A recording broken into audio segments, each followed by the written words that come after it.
O Senhor esteja convosco. Ele está no meio de nós. Proclamação do Evangelho de Jesus Cristo segundo Mateus. Glória a vós, Senhor. Naquele tempo, disse Jesus a seus discípulos: O reino dos céus é como um tesouro escondido no campo. Um homem o encontra e o mantém escondido. Cheio de alegria, ele vai, vende todos os seus bens e compra aquele campo. O reino dos céus também é como um comprador que procura pérolas preciosas. Quando encontra uma pérola de grande valor, ele vai, vende todos os seus bens e compra aquela pérola. O reino dos céus é ainda como uma rede lançada ao mar, que apanha peixes de todo tipo. Quando está cheia, os pescadores puxam a rede para a praia, sentam-se e recolhem os peixes bons em cestos e jogam fora os que não prestam. Assim acontecerá no fim dos tempos. Os anjos virão para separar os homens maus dos que são justos e lançarão os maus na fornalha de fogo. E aí haverá choro e ranger de dentes. Compreendestes tudo isso? Eles responderam: sim. Então Jesus acrescentou: assim, pois, todo o mestre da lei que se torna discípulo do reino dos céus é como um pai de família que tira do seu tesouro coisas novas e velhas. Palavra da salvação. Glória a vós, Senhor.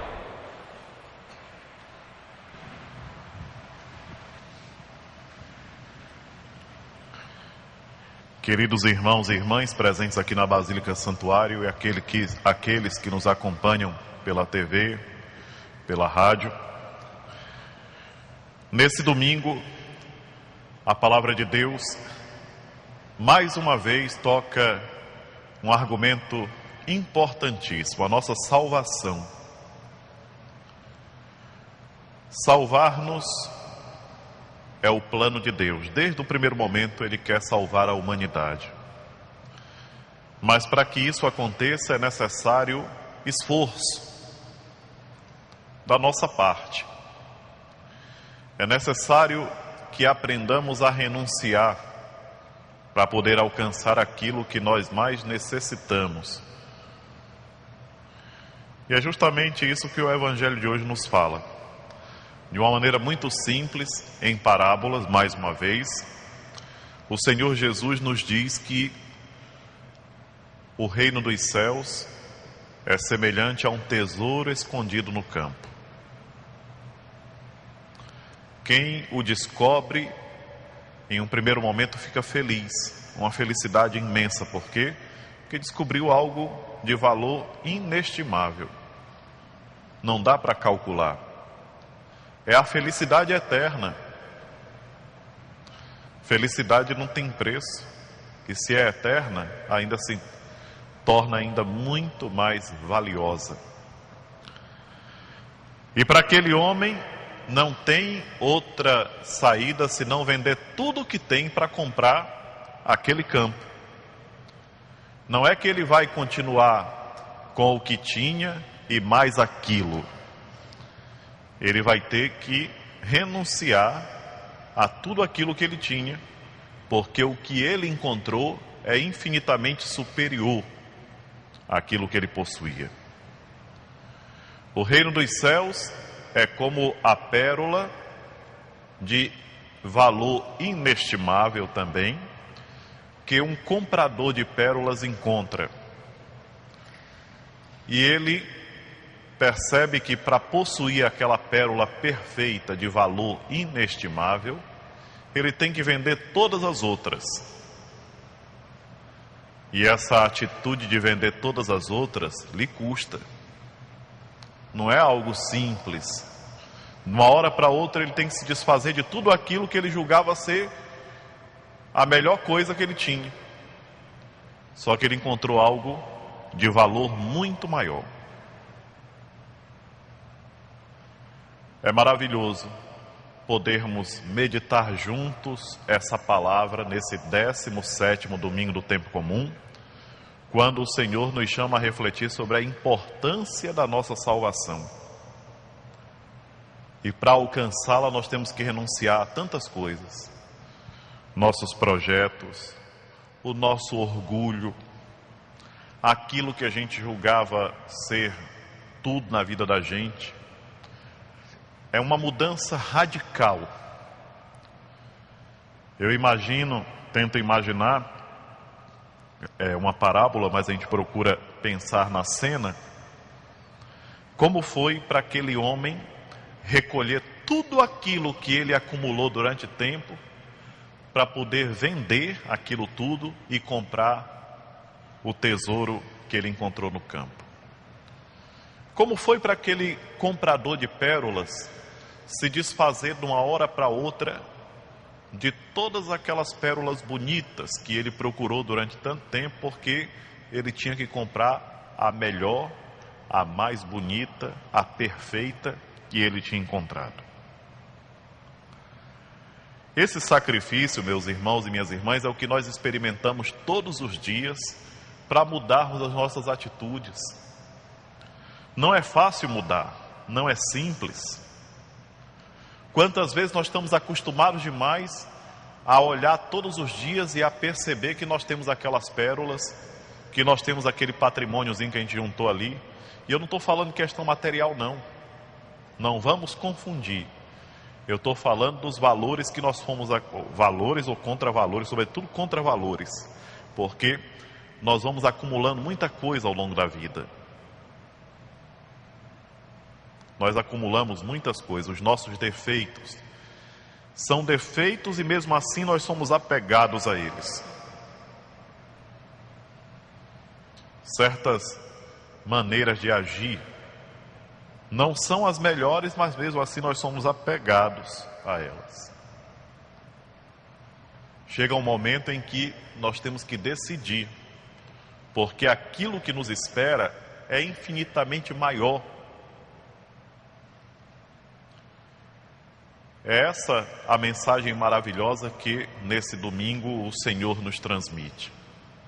Cabe a nós aplicá-la à nossa vida. Eu que sou padre, as irmãs que estão aqui, as religiosas, os religiosos, cada um de nós no nosso campo de ação, pais, mães de família, esposo, esposa, consagrados, aquilo que for. Nós temos que tentar encontrar a maneira para nós chegarmos à nossa salvação. O que adianta ao homem, diz Jesus em outro momento, não no evangelho de hoje, o que adianta ao homem ganhar o mundo inteiro se ele perde aquilo que de mais precioso ele tem, que é si mesmo, a si mesmo? O que adianta possuir tantas coisas e não ter a capacidade de salvar-se? E como é que isso acontecerá? Aí o Senhor continua a parábola falando da pesca. A rede arrastada para a praia, e nessa rede vem todo tipo de peixe. Porém, no momento em que ela está no seco, os pescadores começam a separar o que presta daquilo que não presta. O que presta para ser guardado, para ser colocado num lugar especial. Aquilo que não presta para ser jogado ao fogo e queimado. Lembremos-nos da parábola do trigo e do joio que nós refletimos no domingo passado. Lembremos-nos das palavras que ao longo desses dias o Evangelho tem trazido para nós, que faz com que nós compreendamos cada vez mais a importância de buscarmos o bem e evitarmos o mal. E aí diz o Senhor Jesus que Esses pescadores que fazem essa separação são os seus anjos, que separarão os maus dos bons. E aqui nós entramos numa coisa que é de importância gigantesca: evitar fazer o mal. O que é agir com maldade? Agir com maldade, meus irmãos e minhas irmãs, é não pensar no que o outro vai sofrer com as minhas atitudes, ou até aprender a gostar. Isso é uma coisa ridícula, mas infelizmente tem gente que gosta de ver os outros sofrer, de fazer os outros sofrerem.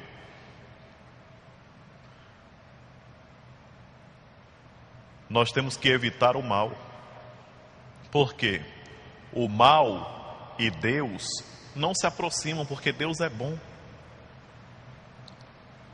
E nós temos todo o tempo possível para mudarmos nossas atitudes. E como mudá-las? Primeiro de tudo, confrontando a nossa vida com a palavra do Senhor. É por isso que é importante nós conhecermos o Evangelho, não só para dizer a memória, mas para poder repetir para nós mesmos e comparar nossas atitudes com aquilo que o Senhor nos ensina. Porque o Evangelho é regra de vida. É lendo o Evangelho que eu percebo aonde eu estou errando. E eu preciso mudar. Infelizmente, nem todas as pessoas conseguem compreender as coisas como sendo para si. É impressionante. Nós, seres humanos, temos um triste defeito. A gente sempre escuta as verdades achando que as verdades são para os outros e não para nós. Enquanto que cada um tem que aprender a aplicar na própria vida. Essa verdade é para mim, antes que para vocês. E cada um deve ter a mesma atitude. Essa verdade que eu estou escutando é para mim, antes que para meus filhos, para as pessoas que vivem comigo. Porque quem precisa mudar em primeiro lugar sou eu.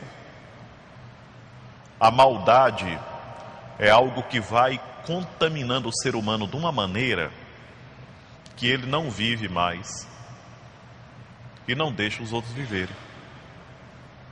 E eu não falo só da maldade do meliante, daquele que pratica o mal a céu aberto aí, com arma na mão, assaltando, matando. Não falo só dessa maldade, não. Eu falo da maldade também que a gente comete dentro de casa com aqueles que convivem conosco. Essa maldade também, gente, nos leva para o caminho da perdição. A maldade que nós fazemos dentro de nossas casas com aqueles que convivem conosco. E todos nós estamos à mercê desse perigo. Precisa sempre estar olhando. Precisa sempre estar observando nossa maneira de agir. Uma coisa é certa: quem pratica a maldade no céu não entra. Quem é mau, quem cultiva sentimentos ruins no coração, não verá a Deus. E aquilo que nós mais precisamos nessa vida é preparar o nosso caminho para Deus. Essa vida, ela passa para todos. Para quem é inteligente, para quem teve talentos extraordinários, para quem conseguiu desenvolver coisas inacreditáveis. Imaginemos aí quantos cientistas que deixaram um legado importantíssimo na história da humanidade, descobriram tantas coisas e, no entanto, terminaram também o tempo deles aqui. E para nós também chegará o momento em que nós terminaremos a nossa corrida, a nossa caminhada aqui nessa terra. E é naquele momento que nós deveremos nos apresentar a Deus, trazendo nas mãos o bem que nós fizemos. Imaginem se fosse o contrário. Colocar-se diante de Deus, apresentando todo o mal que nós praticamos. O Evangelho, meus irmãos e minhas irmãs, é caminho seguro para quem quer mudar de atitudes. Mas não é apenas ler o Evangelho de maneira distraída, ou pensando no outro que está do meu lado, não. É ler o Evangelho e aplicar na minha vida e ver o que o Senhor está pedindo de mim naquele momento. O que é preciso eu mudar nas minhas atitudes diárias, corriqueiras, no meu relacionamento em casa, com a esposa, com o esposo, com os filhos, com os irmãos, com os parentes. O que é preciso mudar? Porque se eu não mudar, eu estou preparando o meu caminho para a minha perdição. Hoje em dia falar dessas coisas parece falar de fábula, porque tem gente que acha... Aqui e acolá nós encontramos pessoas que vivem dentro da igreja, que escutam o Evangelho regularmente e que dizem que o inferno não existe. Dizem tranquilamente. Outro dia teve uma pessoa que falou para mim, digo, olha padre, enquanto o senhor fazia a homilia, lá na paróquia onde eu estava, enquanto o senhor fazia a homilia, uma pessoa do meu lado disse assim, esse padre está falando o que não existe, porque o inferno é aqui. Digo, aqui? Aqui nem a amostra grátis é. Ah, porque todo sofrimento... Que sofrimento? Aqui nós temos a oportunidade de sentir a presença de Deus. Nós sentimos a presença de Deus. Basta entrar em oração, basta deixar o coração aberto, nós sentimos a presença de Deus. O inferno é a ausência total, definitiva, absoluta de Deus, porque lá ele não entra, e a alma se angustia por não sentir Deus. É como se de uma hora para outra tirassem o sol e nós caíssemos numa escuridão terrível e nós nos desesperássemos porque falta o sol, e Deus é muito mais do que o sol para nós. Queridos irmãos e irmãs, procuremos meditar sobre tudo isso. E que a partir dessa celebração, a minha vida e a vida de cada um de vocês seja diferente. Não por medo, mas por amor. Não medo de ir para o inferno, mas por amor a Deus que quer nos salvar a todo custo. Seja louvado nosso Senhor Jesus Cristo. Para sempre seja louvado.